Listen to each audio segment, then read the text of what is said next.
좋은 질문 또는 이메일이나 인스타나 유튜브에 좋은 질문을 올려주시길 바랬잖아요. 치과에 대한 모든 그냥 아무거나 정말 궁금했던 답을 가감없이 있는 그대로 얘기해 보도록 하겠습니다. 전 그냥 인트로 영상만 올렸는데도 제가 깜짝 놀랐어요. 깜짝. 왜냐면 어마어마한 사람들이 좋아요하고 구독 버튼을 눌러주셨거든요. 몇 명? 20년인가요? 그리고 생각보다 많은 분들이 인스타, 유튜브, 이메일을 통해서 정말로 좋은 질문들을 많이 올려주셨어요. 그래서 그것 중에서 제가 몇 가지를 뽑아서 여러분들에게 답변을 드리도록 하겠습니다. 인스타그램 ZEU 땡땡땡땡님이 질문하셨습니다. 2년 전에 임플란트를 한 다음 어금니 1개 발치를 해놨는데 그냥 안 하고 내버려둬도 상관없나요? 생활하는데 큰 불편은 없습니다. 그리고 비슷한 질문이 하나 또 있어요. 이메일로 질문 주신 이 땡땡님의 질문입니다. 위쪽 어금니 1개가 썩어서 현재 치아가 없는 상태인데 비어있는 공간 쪽으로 치아가 쓰러진다고 해서 살짝 고민이 돼요. 임플란트를 해야 할까요? 말아야 될까요? 그거에 대한 답변을 해드리도록 하겠습니다. 그러니까 모든 의사들은 다 임플란트를 하라고 하겠죠? 근데 그 위치에 따라 조금 달라요. 예를 들면 사랑니를 뺐는데 임플란트를 해야 될까요? 그럴 필요는 전혀 없죠, 그죠? 그리고 대합치가 없다. 대합치라는 게 뭐냐면, 자 보세요 여러분, 우리가 요 둘 중에 하나, 예를 들면 나는 이게 예전에 없었어, 근데 이번에 이게 썩어서 뺐어. 그러면 여기 하나만 임플란트를 할 필요가 있을까요? 요 맨 끝에 치아는 저장력이 20% 정도를 담당을 합니다. 예를 들면 요거 2개가 없다고 해도 우리가 먹는데 80% 힘을 발휘해요. 그래서 근데 우리나라 사람들은 솔직히 좀 많이, 여러분들은 잘 모르시겠지만 외국 사람들이 더 질긴 음식을 먹는다고 생각하지만 한국 민족은 생각보다 어마어마하게 질기고 그런 음식을 먹어요. 오징어를 앞니로 물어뜯는 나라는 전 세계 우리나라밖에 없어요. 그리고 견과류를 이렇게 막 먹고 오도독을 씹어 먹는 나라가 세상에 우리나라밖에 없겠죠. 그래서 턱관절도 많이 생기고, 그리고 이도 잘 부러지고 많이 닳고 그래요. 본론으로 들어가서 이 가운데 이가 만약에 빠졌다. 자 보이시나요 여기? 자 여기 가운데 이가 빠졌다. 그런 경우에는 임플란트를 하는 게 맞아요. 최대한 빨리. 왜? 요 치아가 앞뒤에 있는 치아가 옆으로 쓰러지는 확률이 있어요. 솔직히 말씀해서 모든 환자가 그렇지는 않습니다. 쓰러질 확률은 있어요. 그리고 쓰러지기도 하고 위치아가 내려오기도 해요. 왜냐면 닿으려고 성장하는 거죠. 이렇게 자라는 거예요. 이가. 지금은 여러분 위아래가 이렇게 서로 닿아서 이렇게 맞물려 있기 때문에 얘가 더 이상 내려오지 않는 거지, 만약에 하나라도 없어지면 닿으려는 습성으로 이렇게 또는 중력에 의해서 내려오게 되어 있어요. 근데 모든 사람이 그러냐? 또 꼭 그렇지도 않아요. 근데 많은 분들은 이렇게 쓰러지고 내려오고 하는 경우가 있어요. 어느 경우가 심하냐면 풍치가 심하다든가 이렇게 이를 딱딱딱딱 물리는 거, 이렇게 이걸 교합이라고 하는데, 맞물림이라고 하는데, 이게 불안정한 사람들일수록 그런 경향이 심해집니다. 그래서 만약에 내가 지금 당장 돈이 없어, 내가 지금 당장 할 수가 없어 라고 하면, 요 가운데를 뺐다라고 하면 이가 쓰러지지 않도록 이렇게 공간 유지 장치라는 게 있어요. 몇만원 하지 않으니까 그걸로 우선은 이를 임플란트 할 때까지 그 장치를 하는 게 좋아요. 또 만약에 우리 아이가 만으로 18세 이하예요. 그러면 18세 이하에서는 임플란트 하는 게 윤리적으로 맞지 않거든요. 성장이 완료되지 않은 경우에 임플란트를 하게 되면 여러 가지 문제가 발생을 하게 됩니다. 그래서 그런 경우에 성장이 완료된 후에 임플란트를 심어야 되는데, 그때까지 보조 장치로 이렇게 공간 유지 장치를 철사 같은 거나 아니면 뺐다 꼈다 하는 임시치아 같은 게 있어요. 그런 걸로 공간 유지를 하면 됩니다.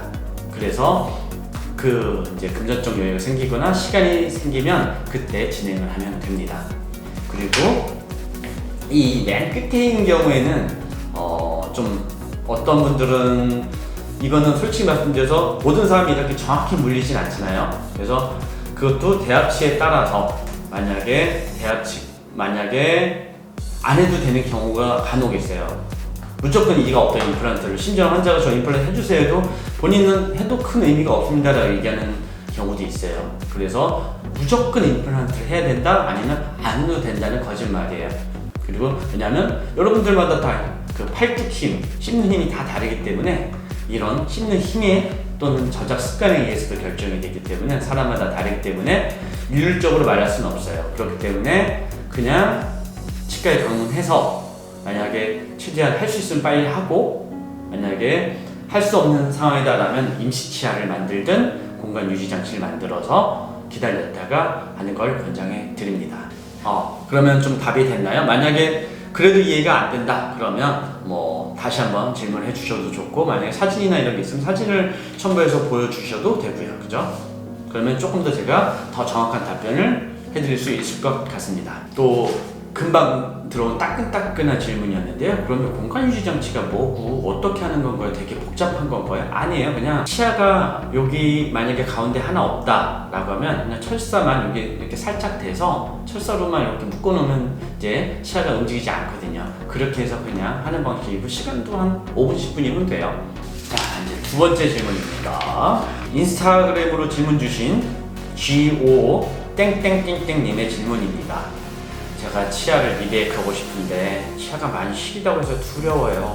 시술 시에 미백 효과가 얼마나 가는지도 궁금합니다. 평소 커피를 좋아해서 금방 다시 돌아오지 않을지 걱정이네요. 대해서는 미백에 대해서 간략하게 말씀을 드릴게요. 미백은 크게 세 가지가 있어요. 세 가지. 첫 번째가 전문가 미백, 두 번째가 자가 미백, 세 번째가 우리가 마트에서 할 수 있는 그런 일반적으로 요즘 홈쇼핑이나 마트에서 파는 그런 미백이 있는데요.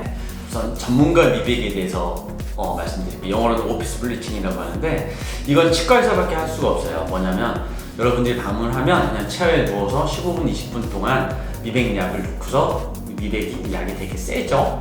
왜냐면 우리 전문이나 이런 전문가 관리 집단에서 관리하기 때문에 고농도를 써요. 고농도를.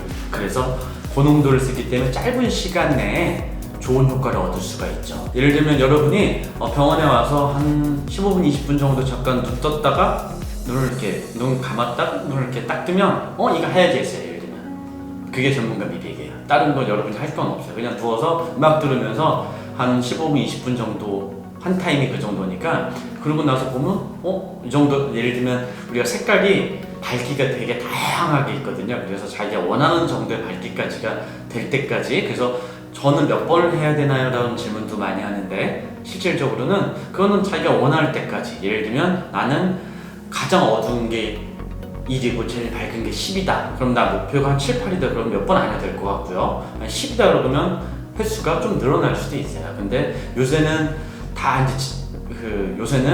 대부분 다 자기가 원하는 목표까지 대부분 하는데, 보통 한 2, 3회 정도면 끝나는 것 같아요. 두 번째는 이제 자가 미백이라고 하는 건데, 그거는 뭐냐면 우리가 치과에서 본을 떠요. 이렇게 우리 마우스피스처럼 본을 뜨는데, 그러고 보면 이렇게 투명한 장치가 있어요. 그러면 거기에다가 치과에서 주는 약을 넣고서 이렇게 집에 가서 잘 때 끼고 자거나 아니면 한 몇 시간 정도 끼고 있는 식으로 해서, 그래서 집에서 하는 방법이에요. 그게 자가 미백이라고 하는 거고, 그것도 농도가 고농도예요. 그래서 치과에서는 좀 고농도를 쓰고, 그 다음에 이제 우리가 마트나 일반 홈쇼핑에서 구하는 것 같은 경우는 이게 허가가 나려면 되게 저농도여야 돼요. 고농도가 되면 어떤 그 화상을 입히거나 아니면 치아 위해를 줄 수 있기 때문에 되게 저농도라기 때문에 어마어마한 시간이 소요되거나 아니면 효과가 없는 경우가 많이 있죠. 근데 광고니까 약간 과대 광고처럼 그렇게 보이는 것 뿐이고요. 예를 들면 그게 효과가 있으면 치과에서 그걸 합니까? 그냥 치과에서 그냥 저 같은 경우는 미백을 할 때도 그냥 그거 사서 쓰지. 그냥 제가 봤을 때는 그냥 치과 와서 그냥 전문가 미백을 받는 게 가장 시간 대비 효율이 제일 낫지 않을까 생각이 듭니다. 그리고 아까 이제 미백을 하고 나서 미백 성분이 뭐냐면 약간 과산화수소예요. 과산화수소. 표백제 성분이죠. 근데 치아는 살이 아니기 때문에 이렇게 표백을 해도 크게 약해지거나 문제가 생기는 경우가 거의 없어요. 그러니까 너무 걱정하지 마시고요. 그리고 금기증 같은 경우 또는 상대적 금기증인데, 만약에 내가 가만히 있어도 지금 이가 많이 시려. 예를 들면 이렇게 바람만 불어도 시리거나 찬물만 먹어도 많이 시린 상태인데 미백을 하기에는 그때는 조금 조심하셔야 돼요. 왜냐면 그런 경우 더 과민증을 유발할 수가 있기 때문에. 그래서 그런 경우는 어떻게 되냐, 미리 시린이 치료를 다 하면 돼요. 불수도포를 한다든가 아니면 코팅제를 바른다든가 아니면 많이 폐수 떼운다든가 하면서 이미 그 치료를 다 하고 난 다음에 미백을 하면 상관이 없어요. 그러니까 미백이 더 이를 시리게 만들 이유도 없고 더 이를 나쁘게 만든다는 것도 다 그냥 편견이고 선입견이기 때문에 편하게 미백을 받으셔도 됩니다. 우리가 옷을 입고 흰 옷을 입었다고 생각을 해보죠. 그런데 그냥 깨끗한 데서만 돌아다니고 있으면 이게 이제 더러워진 데 시간 또는 뭐 차로 비교해도 새 차를 깨끗하게 한 다음에 그냥 어디를 다니느냐에 따라서 그게 다시 까매지고 먼지 쌓이는 게 다르잖아요. 치아도 마찬가지예요. 아까 커피를 좋아하신다고 했잖아요. 커피, 홍차 이런 것들이 치아 착색을 많이 유발시키잖아요. 그래서 이런 거는 어떻게 보면 치아 미백의 적이죠, 적. 하지만 그렇다고 좋아하는 걸 안 먹을 수는 없잖아요. 자, 우리가 아까 얘기했죠. 제일 어두운 게 1, 제일 밝은 게 10. 그러면 1년 있다 예를 들을게요. 1년 있다가 내가 처음에 일처럼 되게 어두웠어. 완전 누렁이었어. 그러다 지금은 너무 그냥 화이트해, 너무 화이트해. 그래서 이렇게 바뀌었는데 내가 커피를 먹고 홍차를 좋아하는데 그러면 어떻게 해야 돼? 먹지 말아야 돼?